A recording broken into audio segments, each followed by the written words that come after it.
Today we continue our look into the disappearance of Johnny Gosch. In part 2, we'll look more into Sam Soda and Paul Bishop, discuss the disappearance of some other young boys about Gosch's age, and get into some theories involving a nationwide pedophilia ring and the possible individuals connected to that. I'm Mike. I'm Ian. And I'm Dave. If you thought things didn't add up last week, stick around, because further down the rabbit hole we shall go. This is Necronomipod.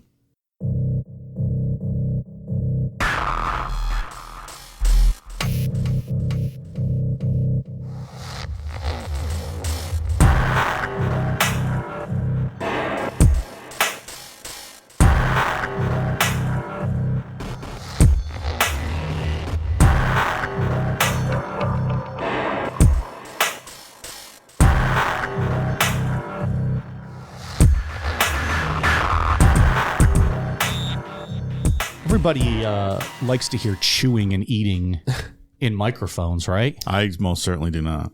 No? Yeah, but you're not the one listening, are you? How about you do the chewing? I brought a little snack. I was wondering where that was going. I wanted us to try. I had never seen these before, but Dave, you like mint chocolate chip ice cream like I do. Yeah, what do we got over there? Yeah. Mint M&Ms. Whoa! I saw. Here's a little ASMR for people.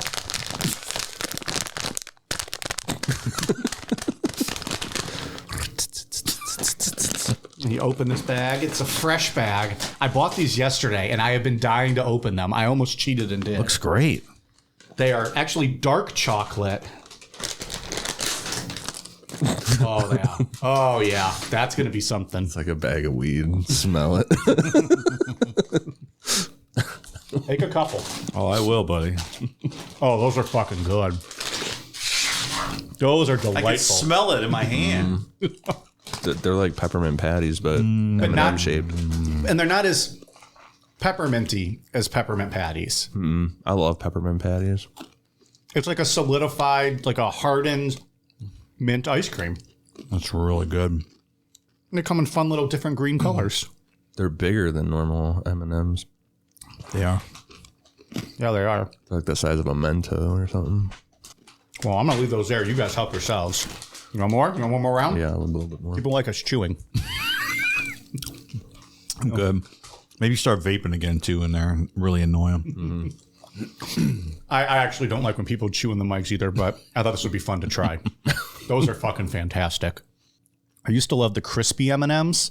Remember those? They used to be in the blue bag before like those caramel ones came or the pretzel ones, whatever's in the blue bag now. Yeah. Those crispy ones were good, just like a little cookie inside. And I think they stopped making them. Yeah, I think they still have the pretzel ones. Those were okay. Yeah. I didn't love them. The caramel ones weren't bad. I never had those. That'd be all right. Yeah. I could eat that whole bag in about 2 minutes. Go for it, pal. No. For all of us. Ian and I are going to be talking.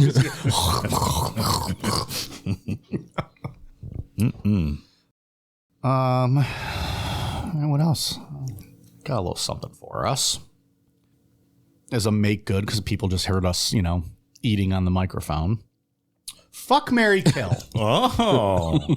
Coming out strong tonight. Men and women. I know I really should have saved one of these for the next show because I'll have nothing now. These are, I'm going to do, like always, a men's one and a women's one. Daytime talk show. You guys want to do men or women first? Men. Fuck, marry, kill. Howie Mandel, Maury, Dr. Phil. Oh, God. Howie Mandel, Maury, Dr. Phil. I'll go first if you guys want time to think. I can go first. Go ahead. Kill Dr. Phil. Fuck Howie Mandel, but like come all over his back because he's a big germaphobe. You just want to hose him down. Go ATM with him. And then Maury's a cool guy. I'd hang out with Maury. That was my answer too. Yeah. Little Connie Chung on the side. Yeah, baby. Right, this is going to be controversial. Uh-oh. I'm going to kill Howie Mandel, F. Maury, and marry Dr. Phil. I actually watched or listened to Dr. Phil on Joe Rogan's podcast a couple years ago. Yeah. He was a really cool guy, like not what I expected at all. Huh. Super chill. Interesting dude. So you're going to marry him. Yeah, I'll hang out with Dr. Phil. Who's the richest of the three? Is it Dr. Phil? Has to be. Yeah. He was hanging out with Oprah. Yeah. So at least you got that going for you. Yeah. Dave and I will kill him, and then because you married him, you'll get all the money. That'll work out. Yeah. Wasn't he like a guest on Oprah's Yeah, I think show so. for a while? Yeah. Is that how he got his own little spinoff? I think it so. is. Pays to be Oprah's pal. Certainly does. You get a show. You get a show. You get a show. I think we used her in an F, Marry, Kill once, and we married her because of just all of her money. Of course. She's like the most powerful woman in the world. That Chappelle skit where he gets her pregnant is probably one of the funniest ones he's ever made. She did not make my women's talk show. That's okay. But I think I have a good one. Fuck, marry, kill. This one I took a little liberties with. It may not be daytime, all of it. That's acceptable. Kelly, I'll allow it. Kelly Ripa, Savannah Guthrie, Vanna White. Little known fact about me, we might have discussed on this show. When I was a little boy, my first crush was on Vanna White. I used to sit in front of the TV and go, ooh, big money, and clap when she was on. And then I had a big Vanna White poster on my door. Interesting. And when I was under the age of 5. I didn't know what a boner was at the time. Allegedly. Vanna White, Kelly Ripa, Savannah Guthrie. Kill Savannah Guthrie. F Vanna White. You got to marry Kelly Ripa. Oh, I think she's annoying. I would kill her. Really? Yeah, I think I would bang Vanna and then marry Savannah Guthrie. I like Savannah Guthrie. Okay. It's a bold choice. They're all hot. I like all 3 of them, but I find Kelly the most annoying. She's a little too excited in the morning, and I'm not a morning person, and I don't know if I can handle that. She'll be out at work making millions, though, while you're sleeping. That's true. It'll But work on out those fine. days off, she'll be out there cucking me with Ryan Seacrest. Is that still who she's with, or is she with Michael Strahan? The co-host? Yeah. I think Seacrest, yeah. Wasn't Strahan on that for a while? Like, didn't he leave Fox? He does like the morning show, I think, Good Morning America. Oh, look at him now, just getting all of his own stuff. All right, well, good for him. What do you got? I am going to kill Savannah Guthrie, F Vanna White, and marry Kelly Ripa. That's the what right you said. answer. Is that what you said? Yeah. Vanna White's older, too, but she's still looking real good. Mm-hmm. I can't believe she's still working, too. She's been doing that show for over 30 years. That's a blessed life, right? That's your job? Spinning fucking tiles around? Does she even spin them, or don't you just, she's just like... Oh, you just have to tap them now, like right? tap, yeah. What do you do for a living? I tap. I tap a wall. Like you always say about people, a monkey could do your job. Literally, in this scenario, a monkey could do her job. And probably our job, because we just ate candy on into microphones. All right. Well, that's, as I like to say, that's where the fun ends. Should we just see everyone next week, or do you actually want to get into this? Let's get into it. You'll get rid of fucking outline. We're getting into this. Where we left off on part 1, Noreen Gosch had been working on finding her son Johnny pretty much by herself. Before Police Chief Orville Cooney got arrested at a Target for stealing some blank cassette tapes, he used to be actively working against the Gosches finding their son. Sure seemed like it, right? Sure seemed like it. And it might not be anything necessarily like he's in the loop with all these creepy pedophiles we're going to be talking about. He might just have done that just because. He's an asshole. Right, yeah. He didn't want to be bothered with it and have the police bothered with it. Yeah. That's how it seemed. Then we ended with 2 people interjecting themselves in the case, a private investigator named Sam Soda and a supposed CIA agent in his 20s named Paul Bishop. According to Noreen, Sam Soda had a meeting with her at his office where he told her that a second paperboy would be kidnapped. And sure enough, on August 12, 1984, 13-year-old Eugene Martin went missing and has never been seen again. Noreen said that she taped that conversation with Sam Soda, but no one from law enforcement or the media wanted to hear it. And, I think it's worth noting that no one has ever heard that tape. There has never been any evidence put forth that this tape even exists. She claims to still have it, but has never allowed it to be played anywhere. Right. Interesting. Then Paul Bishop calls, says that Johnny has been sold into a pedophile ring, and Sam Soda was the one driving the blue Ford Fairmont the night Johnny disappeared. So that's where we're at. That gets us caught up. What's Sam Soda's motivation in this, you think? That's what I'm most curious about. I guess it depends on if you believe he's an actual private investigator trying to solve something, or if he is the guy driving the blue Ford Fairmont. Yeah. Either way, he seemed to have prior knowledge of a crime that was going to be committed and didn't do anything about it, right? Was he the one that predicted that August thing, or was that Paul Bishop? That was Sam Soda. Sam. I'm not a fan of Sam Soda. What do you think about that? Or his alias, Sam Coke or Sam Pong? When I first started the research on this and I saw this guy's name popping up, I'm like, okay, this is not his name. Like, I'm going to try and find out what his real name is and dig. But it is Sam Soda. He's not the only one in the world either. There's a lot of Sam Sodas. Sam Sodas? Really? Yeah. It's a fun name, I guess. Noreen says that she told Sam Soda about Paul Bishop, and Sam Soda wasn't happy about it. She says Paul Bishop went to Sam's office, and the two of them got into an argument. At that point, Sam Soda pulled some strings, which resulted in Paul Bishop having to testify to a federal grand jury about his whereabouts and what he was doing in Des Moines. Paul Bishop claims to be in the CIA, correct? Right. What was the federal grand jury about? I don't know, because you just have to take Noreen's word for it. This is just what she said. Because I'm also thinking, like, how did Sam pull strings to make this happen? Like, if we're still questioning who this guy is. Yeah. Noreen says that Paul Bishop took a taxi to her home in West Des Moines, where they were going to talk about that federal grand jury, but they were interrupted by Sam Soda's phone calls demanding to know where Paul Bishop was. Just don't answer the phone. What are you talking about? To hide Paul Bishop, Noreen set up Paul to stay the night at one of her friends' houses. After this, Paul Bishop supposedly traveled back to Washington, D.C. 2 days later under the fake name Robert Levesque. Noreen had received 2 phone calls from him and never heard from him since. What the fuck is going on here? A lot of interesting characters in this story. Mark me down as undecided at this point. I've not made up my mind on what happened. All right, let me pencil you in for that. Yeah. Undecided. Around the time all of this went down, Noreen received a reward poster for Johnny in the mail from an anonymous sender. And it's one that they were posting everywhere, where it has the composite sketch on it. At the bottom of the poster, there's a picture on the left of Sam Soda, and then on the right is the original composite sketch of the person driving the blue Ford Fairmont. However, Sam Soda's glasses had been drawn onto it, and the mustache off the original one had been erased. And it really looks like Sam Soda. Wow.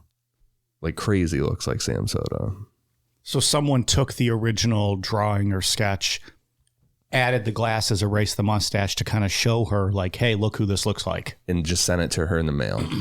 That's what Noreen says. Yeah. I have this picture, right? I got to look at it again. Yeah. Like, you can't even deny that at all. That's the same person. So then who sent it? Who sent it indeed? The last time Sam Soda comes up in the story is regarding a man named Frank Sikora, who was 37 in 1984, and he delivered the Des Moines Register, the same paper that Johnny and Eugene delivered. So he was a 37-year-old paper boy? He was. Okay. No shame in that. He's out there on the grind, hustling. It's not an easy job. Do you think he was pulling a wagon? I like to think so. In my mind's eye, that's how I see him, Mike. Me too. Back in 1984, Sam Soda did an interview with Sikora, which I think Sam Soda was undercover, because there's a lot of news articles about this from back then. And the one prosecutor brings up the fact that any evidence that Sam Soda found can't be used because of the way he got the information. So I'm assuming he was undercover when he got this. Like legitimate law enforcement undercover? No, like going into business for himself undercover. Was like a PI, but doing things illegally or ways that the courts couldn't use. Yeah, and the police were like, yeah, we can't do anything with this. But then they still did their own investigation and got this Frank guy. That makes sense, I guess. Like, I can't set you up under some weird circumstances, record you, and then have it be admissible, right? Chris Hansen from Dateline NBC did it all the time. A lot of those got tossed out, too. Yeah, a lot of them. I've been watching those because on YouTube you can find a lot of them, or whatever that new show was, Hansen versus Predator. And at least the ones they show on TV, not a lot of them are thrown out, but they get like just reduced charges to like where they're maybe serving 30 days and then probation or whatever. That's why Chris Hansen's doing cameos for $100 right now. I think he still has that show though too, doesn't he? He's doing like a something. YouTube. It's a local that internet media company's based in Cleveland. Oh, is it? Mm-hmm. Yeah. There's a lot of people on Cameo. There's a ton. Why aren't you on there, Mike? I think the people would love it. We need a Cameo, but it's like Cucks Across America Cameo. You get on there and can do like video cuck sessions. There you go. Cyber cucking. Oh. Where you make the husband sit in the corner on camera and you just something like that. berate him and have her finger herself. Right. Yeah. Look at that little bitch husband in the corner. Yeah, look at him cry. With this little cock cage on. Do something like that. That's more up my alley.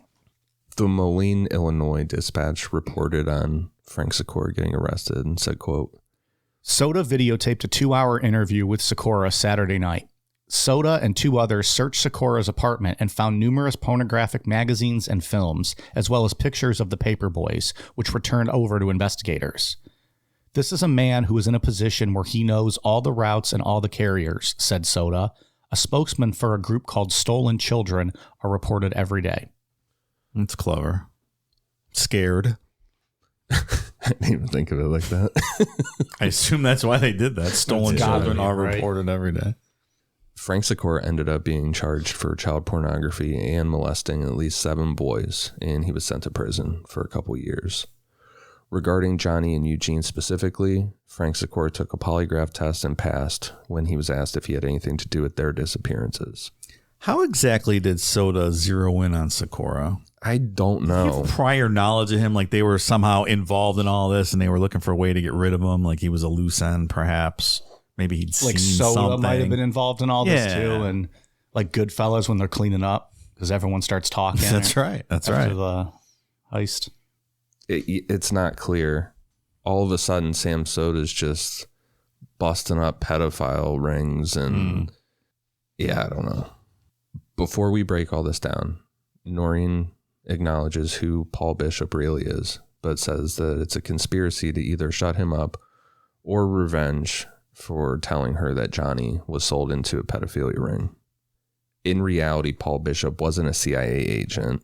He is convicted pedophile George Paul Bishop. What? In 2005, he was found guilty for producing, distributing, and financing child pornography in Annandale, Virginia. For this, he received a 2.5-year prison sentence.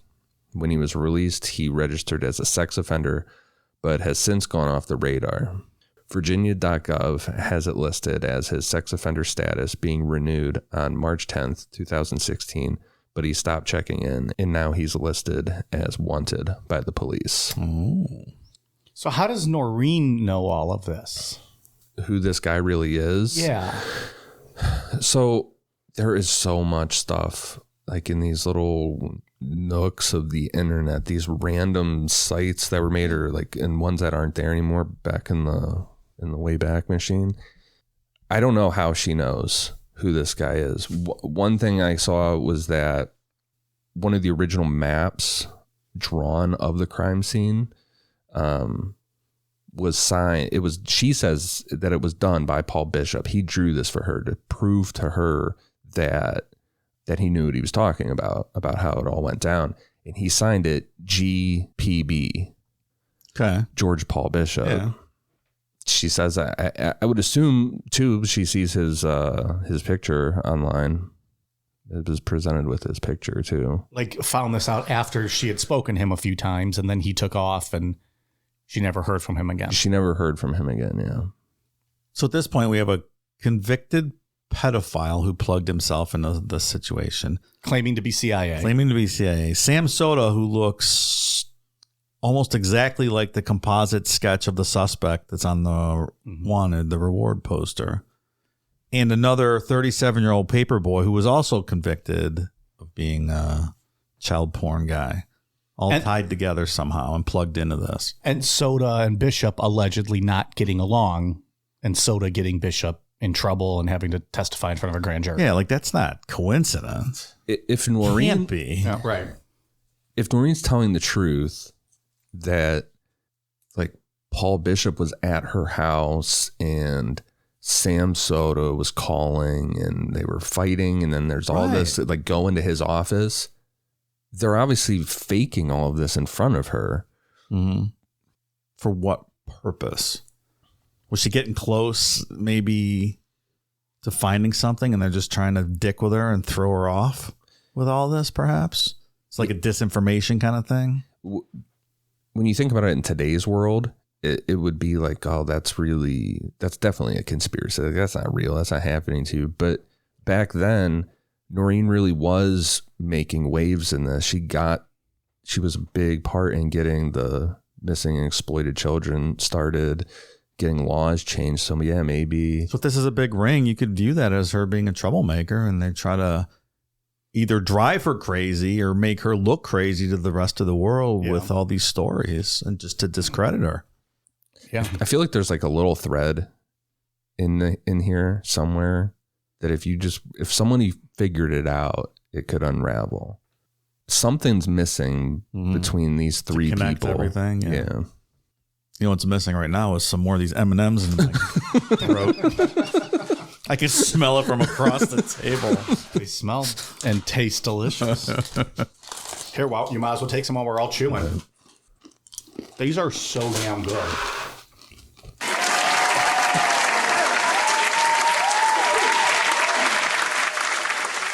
Declan, take this bag. Pass them out to all the audience. They each get one. One. Wash your grubby fucking hands. Been jerking off all day to pictures of your sister. All right, anyways. One thing we didn't talk about last week, we were talking about how like Noreen was paying for things and getting Johnny's name out there. One thing she started doing was selling chocolate bars. It had like the information in there, how to contact. That's a really good idea, actually. Yeah. So, and she used all that money to fund things, to fund the searches for Johnny and stuff.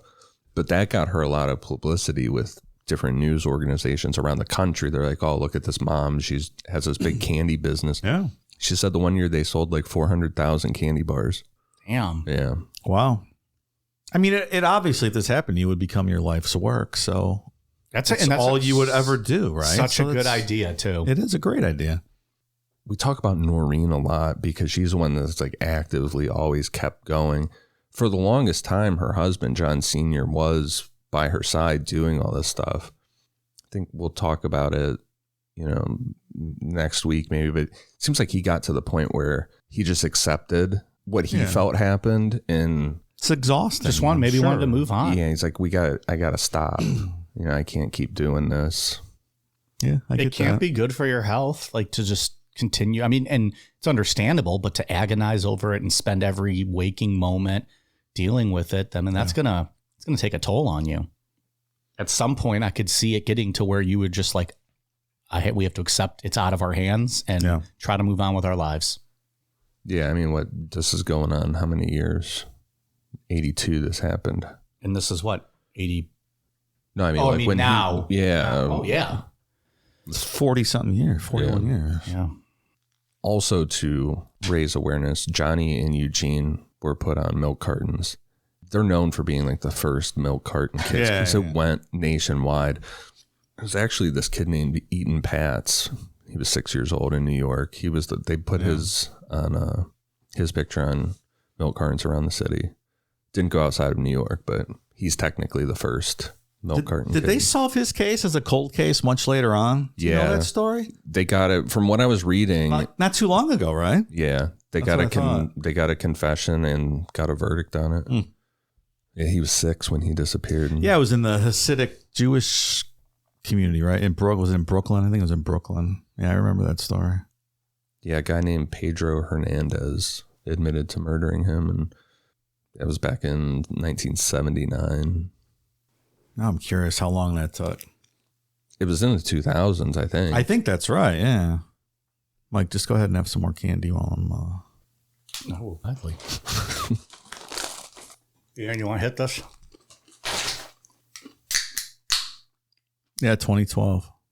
Yeah, so within the last, 10 so years? Yeah. The kid was abducted in Soho. My mistake. It was not Brooklyn. The search for Johnny kind of hit a wall. Things were slowing down a bit until the summer of 1985 when a dollar bill surfaced.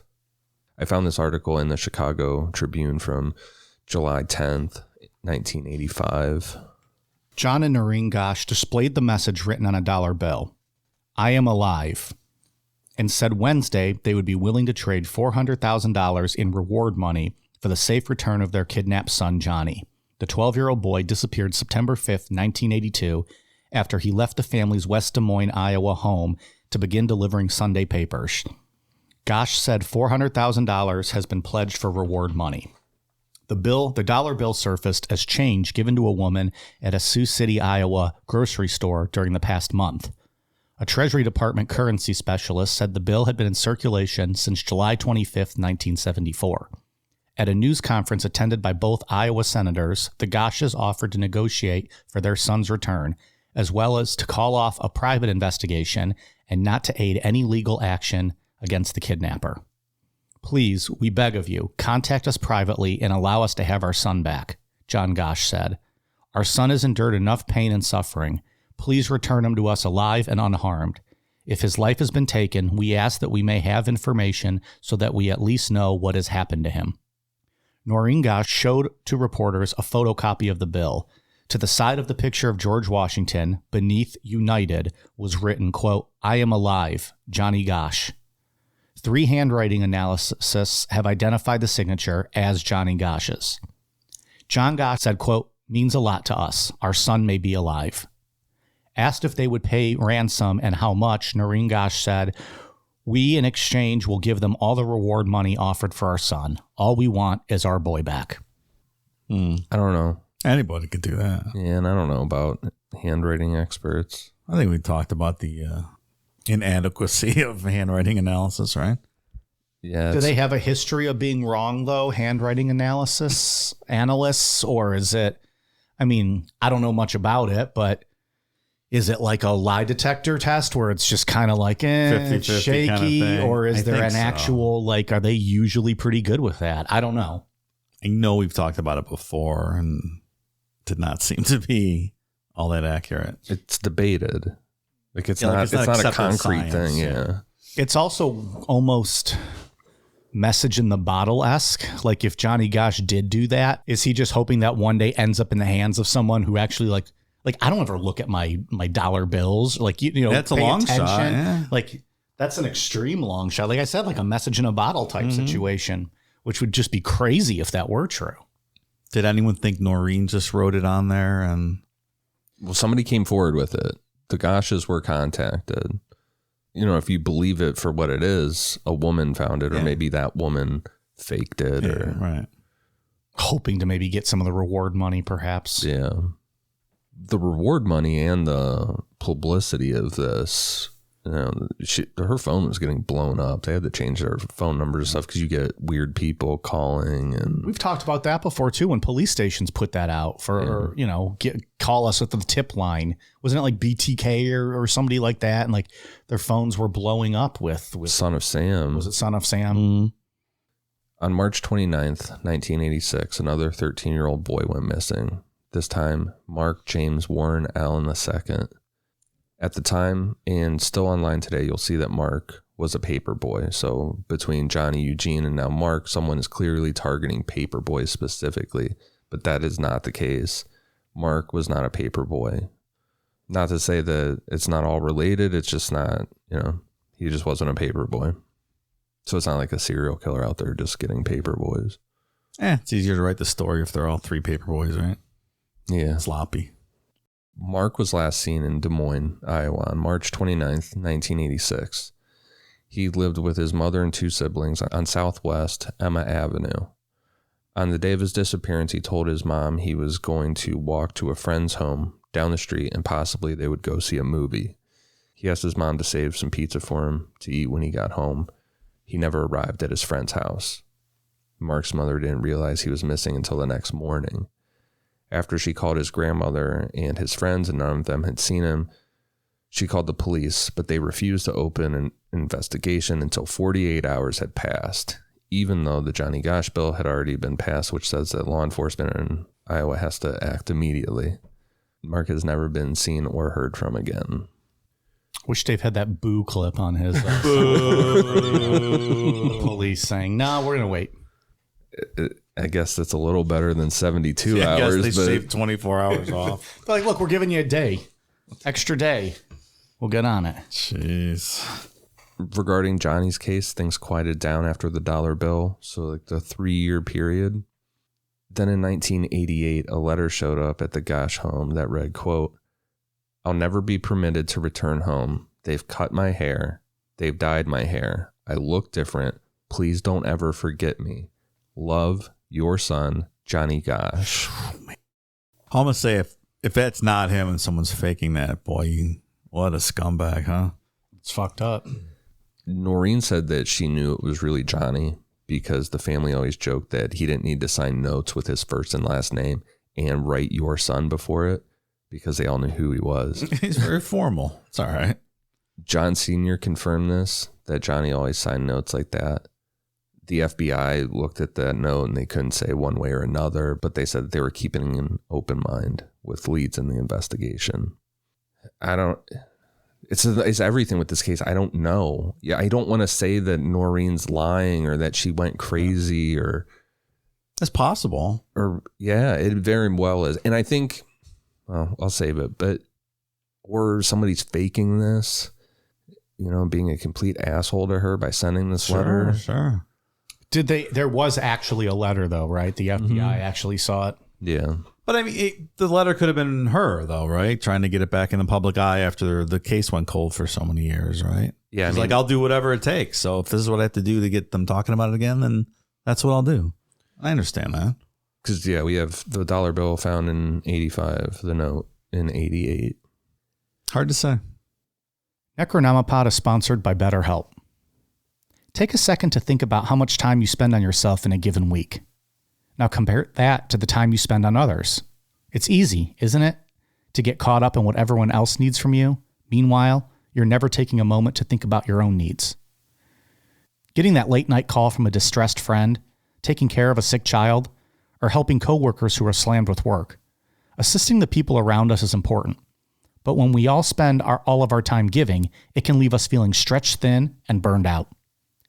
Therapy can give you the tools to find more balance in your life so you can keep supporting others without leaving yourself behind. Therapy is all about giving your mental health the self-care it deserves. Because sometimes we don't set aside enough time to focus on improving ourselves, being too busy focusing on improving those around us. BetterHelp connects you with a licensed therapist who can take you on that journey to better balance in your life from wherever you are. So, if you're thinking of starting therapy, give BetterHelp a try. It's entirely online and designed to be convenient, flexible, and suited to your schedule. All you have to do is fill out a brief questionnaire to get matched with a licensed therapist, and you can switch therapists at any time at no additional charge. It's time to find more balance with BetterHelp. Visit betterhelp.com/necro today and get 10% off your first month. Again, that's BetterHelp, HELP.com/necro. The next person we need to talk about in this story is a guy named John DeCamp. He was a Republican who served in the Nebraska legislature from 1971 to 1987. He famously wrote the book, The Franklin Cover-Up, Child Abuse, Satanism, and Murder in Nebraska, which we're going to be talking about that book in part 3. That seems even crazier. I can't wait. He was the lawyer for the militia of Montana, not to be confused with the Freemen that were up there. They had a standoff that Art Bell reported on extensively back in the day. Yeah. A whole episode.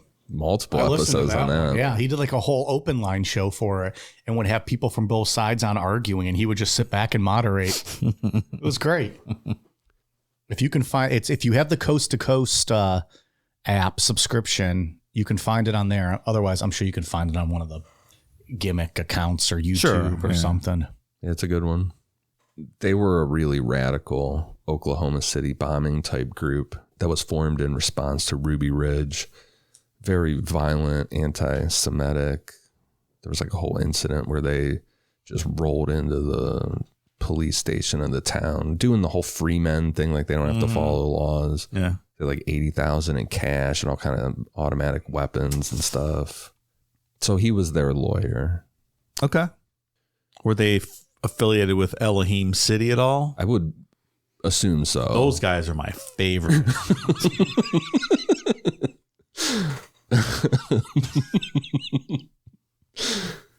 By 1990, the search for Johnny Gosch was officially a cold case. But in 1991, the Gosches received a tip from John DeCamp. John DeCamp was the defense lawyer for a man named Paul Bonacci. Paul Bonacci was born on August 3rd, 1967, so he would have been 14 or 15 when Johnny Gosch was abducted. In 1990, Paul Bonacci was facing charges for sexually assaulting a child in Nebraska, and John DeCamp was going through the case file to defend Paul. According to DeCamp, he was reading a transcript from an interview Paul did with a psychiatrist, and Paul told a story about a boy from Iowa being abducted.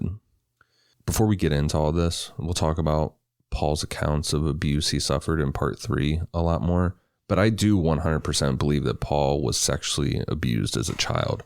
I just don't know what to make of the Franklin cover-up stuff. Everything we're going to talk about here in a minute with his involvement with Johnny Gosch, I don't know. How could you, right? I don't think I ever will, but we're just going to cover it. Paul was from a very broken home, and his home situation allowed him to be preyed on by pedophiles. One of those pedophiles was a man Paul only knew by the name of Emilio, who Paul met in Crater Lake, Iowa. When Paul was around 13 years old, he was brought in by Emilio to be a runner of drugs and to lure young boys into being kidnapped and sold into a pedophilia ring.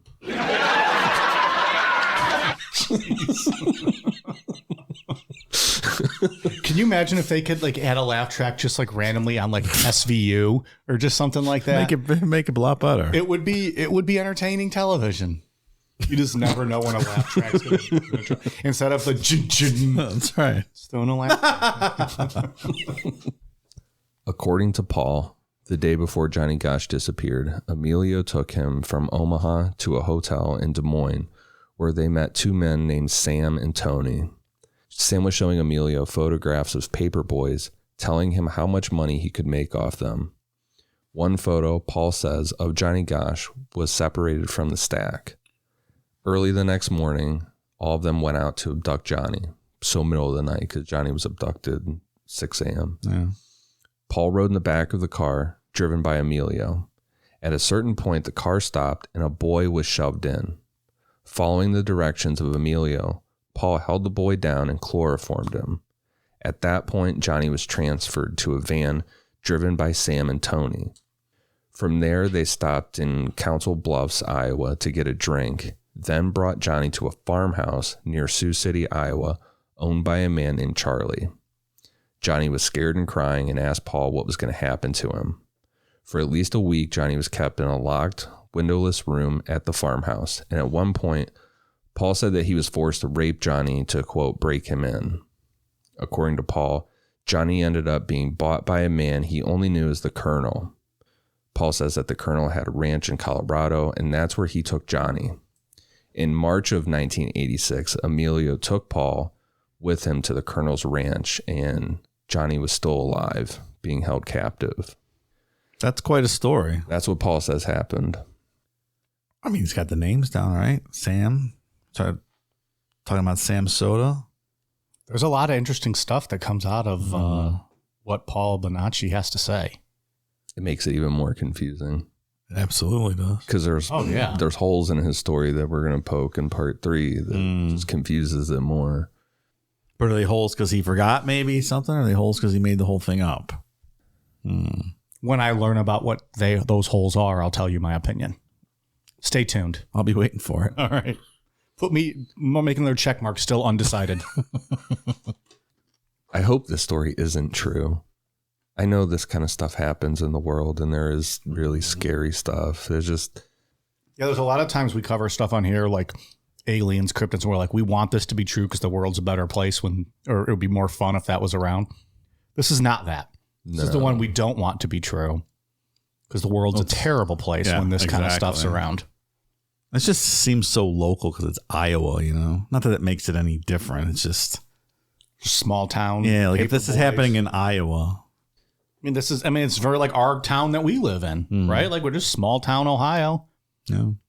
Makes it, you know. Is West Des Moines a small town? Is it like a suburb of Des Moines? I don't know. I don't know about West Des Moines. The way it's always described, like at least the neighborhood Johnny Gosch lived in was like upper middle class, quiet. Nothing ever happens there. Yeah. Well, it's pronounced Des Moines by the locals. Is that right? Yeah. I'll remember that for next episode. So John DeCamp called the Gosches with this information. He only spoke to John Sr. first. John Sr. hid this information from Noreen about Paul Bonacci. John Sr. hired a new private investigator named Roy Stevens to investigate the claims that Paul was making and question Paul himself. Part of the evidence taken from Paul when he was arrested for sexually assaulting a child was his diaries. One entry talked about an incident in September of 1982 where Emilio took Paul to a farmhouse in Iowa where two boys were being held captive. The older of the two boys was named Johnny, came from Des Moines, and was about 13 years old, had blue eyes with brown hair, and wore a Kim's Academy shirt with black athletic pants. Roy Stevens also found a neighbor that lived on the same street as the Gosches who said a couple weeks before the disappearance, she saw a car with California plates parked and taking pictures, one of which looked like it could have been Johnny. That witness has never been named, but if true, we could assume that these were the pictures shown in the hotel that night. Right. Was the diary entry like contemporaneous back from when this happened in 1982, or did he write a diary entry 9 years later when he was trying to? I don't know what he's trying to do, but we don't know. And there's claims of like a forensics lab looking at the pages and seeing where the ink is, but it's like it's one of the things where you're just taking someone's word on it. Some random person is just telling you that has happened, and there's nothing concrete. You just don't know. What was John DeCamp's and Paul's motivation for reaching out to them? Was he trying to, I don't know, cut some sort of deal for his client with the charges he was facing by like trying to provide information about this cold case or something? Not sure what the point of this is. Because you're kind of implicating yourself in additional crimes when you're reaching out to victims and telling this story. From my understanding, Paul Bonacci had already been convicted of one crime related to child molestation. Okay. John DeCamp was defending him in more charges. So he was already sitting in jail. So maybe it could be something to get his current jail sentence, brought down. Yeah. Okay. There's also some stuff in part 3 we're going to talk about why John DeCamp, his motivations for making all of this up in his whole book is just conspiracy nonsense. Oh boy. This whole story is just conspiracy /theory /zero actual evidence. That's the thing is there's like nothing concrete. Well, a lot of people 100% believe the Franklin thing's real, right? So I'm not sure everyone's going to agree with your take on this, right? What's my take? I don't have a take. No, I'm talking to him. Sorry. Oh. Yeah, I don't know. It's a hard sell. Yeah. To sell me that the government is participating in satanic rituals, sacrificing children. Is this all next week stuff? Yeah. Okay. Sacrificing kids and having, sex stuff with all these kids. I don't know. It's a tough sell. Okay. So coming into this is, like I said, well, as always, like so who knows nothing about this. I'm not going to actually get any bit of evidence, am I? It's going to be just all of this stuff that makes my head hurt. And then you're going to be like, all right, what are your final thoughts? And I'm like, fuck you. I don't know. Can we start from the beginning? Yeah. Can we start from the beginning again? I'll get a fresh pack of M&Ms. All right. Well, that's good to know then, because I've been trying to put together in my head what I think is happening, but there is nothing to base it on. Shut the fuck up, Siri. Why do I keep setting off your phone? I don't know. Oh, that's good stuff. That's an didn't I say what the fuck? That's an interesting question. What is the fuck? She likes your voice. She responds well to it. Well, most women do. In the summer of 1991, family friends of the Gosches who were at a Mexican restaurant in Denver, Colorado, noticed that, quote, Johnny Gosch was here, was written on a bathroom wall. All right, so there's just too many things happening here. After this made its way back to the Gosch family, Roy Stevens checked it out. He took a bunch of pictures of the restaurant, including the outside and the bathroom wall. When Paul Bonacci was shown a picture of nothing but the restaurant from the outside, according to Roy Stevens, he accurately described its interior and recounted how he, Johnny, and another boy were painting their nails, then went into the bathroom and wrote on the wall using their red nail polish. According to Noreen and Roy Stevens, the message on the wall that Johnny Gosch was here was written with red nail polish. How many Mexican restaurants do you think there are in Denver? A lot. And this just happens to be written on the wall in a bathroom that happens to be friends of the Gosches that go there in Denver? Yeah, who saw it again? Family friends of the Family Gosches. friends, yeah. But then tie that back into Paul describing the restaurant and mentioning red nail polish. Yeah. If he did. Yeah. Well, it's only coming from Roy Stevens, correct? I mean, Paul Bonacci has done some interviews and talked, but you know, this is I stuff took that this was, as he mentioned red nail polish before it even came out that it was red nail polish. right. That's how it's According portrayed. to Roy. Yeah. It seems like a fantastic story that all these different coincidences keep happening. Unless it's not, and he was involved in this. Then it makes sense that everything he's saying has some kind of link if he is involved. Yeah, I'm just saying that friends of the Gosches in Denver happen to go to the one Mexican restaurant in town where he happened to have written on the wall. I put that almost implausible. The same with writing on a dollar bill and then it just, falling in the hands of someone who knows the story or heard of it, because there's probably a lot of people that didn't know this because they don't pay attention to the news or whatever at the time. Yeah. It's a lot of randomness. There's a lot of randomness. I'm not sure how to take this yet. Paul also received a bunch of letters during his prison time, which he claims are people that were victims of the Franklin pedophile ring we're going to talk about next week. In those letters, there's references to JG, Johnny, Emilio, and the COL being short for Colonel. One letter postmarked June 1990 from Sacramento referred to JG getting face surgery and going back to blonde and said that, quote, the Colonel is gone to Mexico and took JG with him. Another letter alluded to other missing boys from Des Moines like Eugene Martin, stating that, quote, JG was not the only boy we got from DM. Allegedly, Paul showed Roy Stevens a letter discussing the 1986 message at the Mexican restaurant in Denver. In part, it said, quote, I remember the restaurant in Colorado. We painted our nails and I wrote on the wall with JG. Has anyone seen all these letters? Yeah. Yeah? But and they were dated from when he was locked up, like prior to all of this coming out? Right, but they might not be actual victims of this pedophile ring. Meaning what? They're just his friends writing to him? Like, I think there's a big conspiracy going on to further people's careers in selling conspiracies and for political gain and maybe a little revenge for some things. Okay. But that's part 3. Well, that opens things up a bit. I can't wait for part 3 now. Well, it's a good Ian's going to be on a Burke. Let me be very clear about this mission.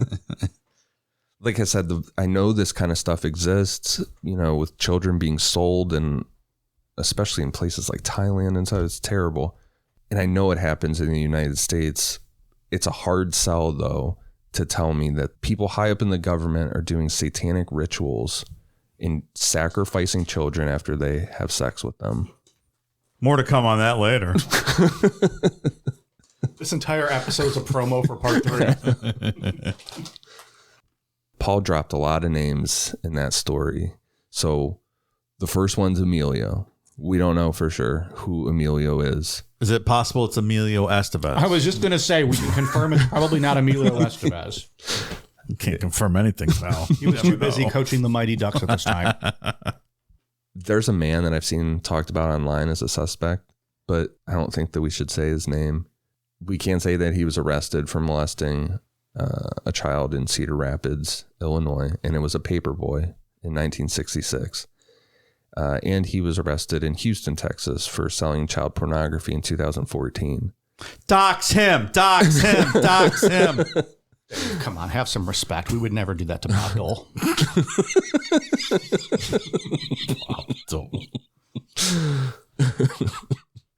The next one is Tony.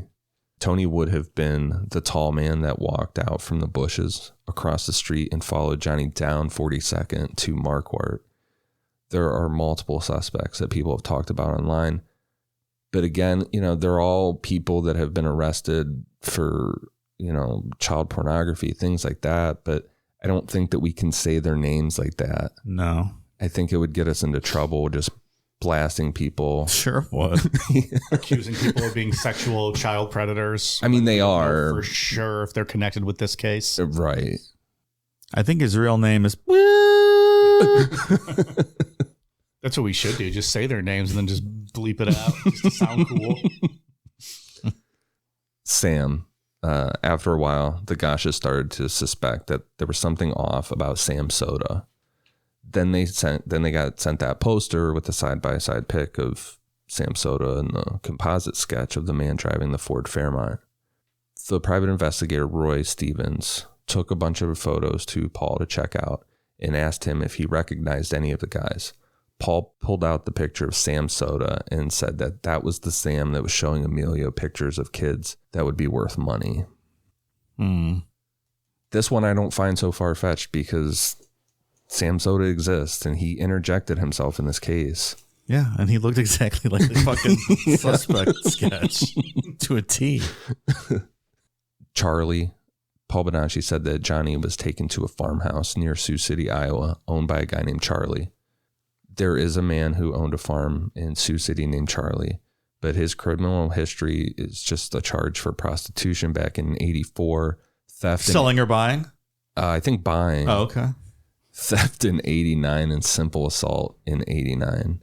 From what I've read, there is nothing to assume that this man was involved in this at all, other than that his name is Charles and he owned a farm in Sioux City. So definitely can't say his name. That's enough for me. Name him. Name him. His name's real easy to find, unfortunately, because I really did not see anything that would be like, okay, this is the guy. Charlie Jones? And Charlie Smith? This is Charlie Brown. Wah, wah, wah, wah, wah, wah, wah. We'll have Charlie Brown's teacher announce his name. No one will understand it. Right. The ranch in Colorado that Johnny was taken to and held. I feel like this is kind of like that Patreon episode where we were like, oh, it's, redacted, happened to redacted over and over again. There isn't enough to really speculate on the specifics of this ranch on a podcast that I feel comfortable with. It's a lot of guessing online as to what ranch it could have been. We don't know that for sure. And there are everyday people who live at those ranches. Paul Bonacci took America's Most Wanted to one in Buena Vista, Colorado, near an elephant-shaped rock. America's Most Wanted said that they looked into the property records of that ranch and it had been owned by a former prison guard. They didn't put specific like an address or anything on this ranch. Yeah. I saw 4 or 5 different options or theories that people had of what ranch it could be, but we don't know. The colonel, according to Paul, the colonel owned the ranch in Colorado, and suspects for who the colonel could be are the shakiest of all the potential suspects that we just talked about. Colonel Sanders. According to Noreen, around 2:30 a.m. in March of 1997, so around 15 years later, she was woken up by a knock at her front door. waiting outside was her son, Johnny Gosch. And that's where we'll pick back up on part 3. What? In part 3, we'll get into Noreen's alleged meeting with Johnny, the Franklin cover-up. Which Ian thinks does not exist. And some pictures that I wish I had never seen. Sorry, I didn't mean to send those to you. That was for a broad. A female I was talking to. A broad. I like the term broad. I think they find it offensive now. I wish it wasn't. It's a classy name. That's what I mean. That's a classy broad, that one. Like, I'm not calling you a bitch or slut or skank. I'm calling you a broad. You can call me whatever you want. I'm not going to care. I'm just saying. What about dame? Can you use the word dame instead? I don't know. Dame. I'm going to try that one out. We'll see how that works. Good. See if they like it. So Ian's going to piss everyone off in part 3. Is that what you're saying, Dave? Not everyone. I think some people. Well, you've provided us a lot of questions, but no answers tonight, sir. This is one of the maybe the most I've ever just been befuddled leaving an episode. Like, I don't know what to, I have no idea what to make of any of this. Like, I have all these characters up in my head with a map of the area and trying to like just put all this together. What happened? It's really weird. Do you know? Very odd story. Yeah, you need like the red yarn and That's like exactly right. Do you know how like in old cartoons, like maybe Roadrunner or Coyote or something, when like they start fighting and it's just like arms and legs coming out and you see smoke? Right. That is literally what my head feels like trying to think of this. Yeah. Like yeah. I don't know. Yeah. I mean, there's people that think that Johnny Gosch probably was just killed pretty quick right away and none of this happened. Mm-hmm. But this is all fake and all smoke and mirrors. Like people fucking with the family? Or People fucking with the family. Political stuff we'll get into next week. I'm going to have to do some pondering this week on this one. I won't probably think about this again until we sit down next week. But I am looking forward to hearing more about this because I like when we have controversial takes. Maybe for once it'll be Ian saying something that'll upset people instead of Dave or I doing something. Looking forward to it. Yeah. I'm going to sit here with my M&Ms and just listen to Ian talk and hear me crunching. I'm going to feed Ian's voice into an AI thing here and start coming up with all kinds of offensive things for Ian voice to say. Hey, Ian voice, what do you think about this? She's broad. All right. So, I mean, anything else, Ian, on this one, on this part? I don't know where I stand on this right now. I think that Sam Soda had something to do with this. He's the most... There's the most smoke with Sam Soda. I think that's probably right.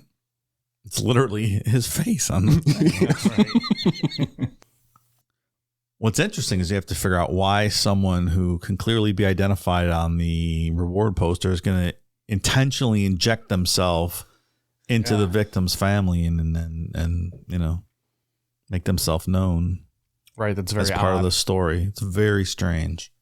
I would assume, you know, assuming that he kidnapped Johnny or had something to do with it, I would assume that he works for or has connections with some type of pedophilia ring. And like you said earlier, Noreen's making waves that have never been made before. There's new laws getting passed because of her. Maybe let's get close to her, see what she's doing, and kind of lead her on a trail of nothing. Seems to be the only thing that makes any bit of sense at this point. Mm-hmm. All right, so we'll wrap it all up next week. Yeah. Yeah. Dave, what do you got for us? Well, Necronomipod would like to thank and welcome the following new patrons. Thank you to Jessica Bianchi, Cassie All, Damian Hernandez, TJ Hall, Lisa Cruz, Robin Johnston, Colin O'Brien, Katarina, Mason Balloon Knot Tickler. That's fun at doctor's offices, huh? Mr. Balloon Knot Tickler, Balloon Knot Tickler party for two. Daniel Sane, Bill Haferkamp, Hunter Abbey, Haley, Cheyenne Hamlin, Niall Moran, Thomas Kirk, BLTN, Jeremy Taylor, Caleb Weir, Valerie Pyle Nilhausen, Caroline Darwin, Erica Galkowski, Milf-alicious. Milf-alicious? Milf-alicious. I know her. You want that contact information? I know who that is. Noelani Mersch, Kat, Rivera the 24th, XXIV, that's 24, right? Yeah. Titus Clark, Yumper Cumper, Muggs, the mighty clitoris inspector, Leah Buell, Daniela, Nathan Lane, Maddie Roberts has a juicy fat ass. Hey, what's up?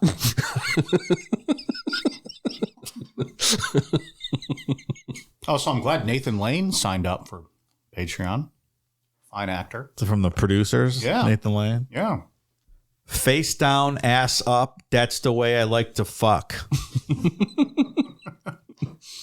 Shakezilla Warbringer, Michael Hale, Sarah Schism, Todd Frank, Sarah Laird, Steve Kosinski, Sheena Morris, Nikki Burns, Cheyenne Alvey, Nick Taylor, KG Madeira, Jennifer Payne, and Leah Heeger.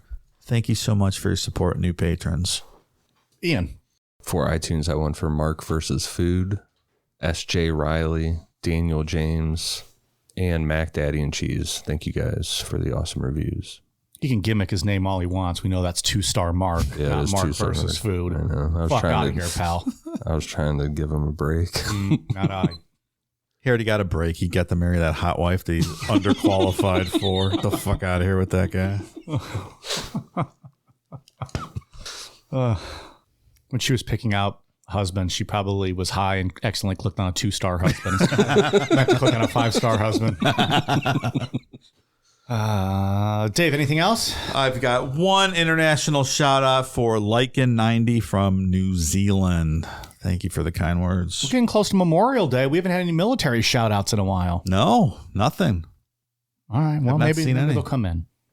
Send them. Yeah. Love to read them. If you're a vet or active member of the military, let us know. Memorial Day's coming up. We'll be happy to shout you out.